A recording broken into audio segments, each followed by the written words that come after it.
নমস্কাৰ আন্তৰিক স্বাগতম জনাইছো এজুকেয়াৰ জিকে লৈ অসমৰ শিক্ষা বিভাগৰ ফালৰ পৰা আহিছে বহুকেইটা অতি গুৰুত্বপূৰ্ণ খবৰ লগতে হলনি হ'বলৈ গৈ আছে বহুকেইটা নিয়ম এইটো ভিডিঅ'ত আমি অতি চমুকৈ এই বিষয়ে আলোচনা কৰিম ভিডিঅ'টো শেষলৈকে চাব ভাল লাগিলে লাইক কমেন্ট আৰু শেয়াৰ কৰিব যদিহে এতিয়ালৈকে আমাৰ ইউটিউব চেনেলটো সাবস্ক্ৰাইব কৰা নাই সাবস্ক্ৰাইব কৰি ল'ব লগতে যদি ফেচবুকত এই ভিডিঅ'টো চাই আছে তেনেহলে আমাৰ পেজখন ফলো কৰিব আজি অসমৰ শিক্ষা বিভাগৰ ফালৰ পৰা এক গুৰুত্বপূৰ্ণ আপডেট আহিছে অসমৰ মুখ্যমন্ত্ৰী কাৰ্যালয়ৰ ফালৰ পৰা এখন জাননী যোগে এই কথা উল্লেখ কৰা হৈছে আজি মুখ্যমন্ত্ৰী কাৰ্যালয়ে জনাইছে Assam is one of the first state to implement the NEP অর্থাৎ National Education Policy and rationalize the education sector under the leadership of Honorable Chief Minister Dr. Himanta Biswa Sarma. To efficiently implement the policy, a plan is underway to merge SEBA and Assam Higher Secondary Education Council and do away with class 10 board exams from this academic year. মন কৰিব অতি গুৰুত্বপূৰ্ণ update যোৱা 3 June 2023ত অসমত ৰাষ্ট্ৰীয় শিক্ষা নীতি 2020ৰ শুভাৰম্ভণি অনুষ্ঠান সম্পন্ন হৈ যায়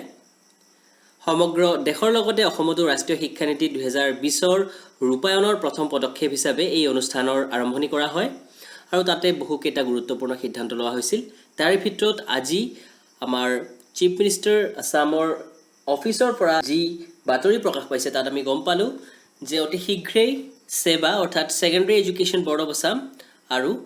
Assam higher secondary education council একত্ৰীকৰণ কৰা হ'ব সো ইয়াতে ইম্পৰ্টেন্ট যিখিনি কথা আমি দেখিবলৈ পাইছো number 1 class 10 board level exam to be abolished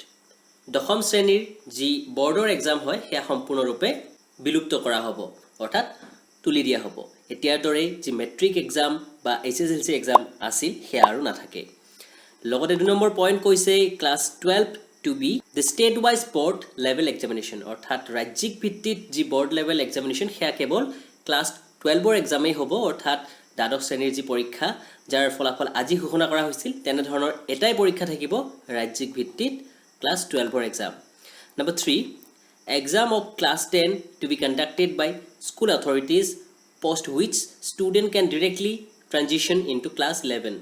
এক সাধাৰণ পৰীক্ষাৰ দৰে হৈ যাব স্কুল ভিত্তিত হ'ব যিসমূহ অন্য ক্লাছৰ পৰীক্ষা যেনে দৰে হৈ আছে ঠিক একেদৰে দশম শ্ৰেণীৰ পৰীক্ষা হ'ব আৰু সেই পৰীক্ষাত উত্তীৰ্ণ হোৱাৰ পিছত ছাত্ৰ এগৰাকীয়ে একাদশ শ্ৰেণীলৈ উত্তীৰ্ণ হৈ যাব SEBA and Assam Higher Secondary Education Council to be merged for administrative efficiency. প্ৰশাসনিক কামৰ সুবিধাৰ্থে সেবা অৰ্থাৎ secondary education board of Assam Assam মাধ্যমিক শিক্ষা পৰিষদ আৰু Assam higher secondary education council অৰ্থাৎ অসম উচ্চতৰ মাধ্যমিক শিক্ষা সংসদ দুয়োটা একত্ৰীকৰণ কৰা হ'ব merger to ensure cohesive approach to education in the secondary and higher secondary level মাধ্যমিক আৰু উচ্চতৰ মাধ্যমিক পৰ্যায়ত শিক্ষাৰ ক্ষেত্ৰত সংহত দৃষ্টিভংগী নিশ্চিত কৰিবলৈ এই একত্ৰীকৰণ কৰা হ'ব no job loss due to the merger এই একত্ৰীকৰণৰ ফলত কোনো ধৰণৰ চাকৰি নাযায় গতিকে হেয়া চিন্তা কৰিবলগীয়া একো নাই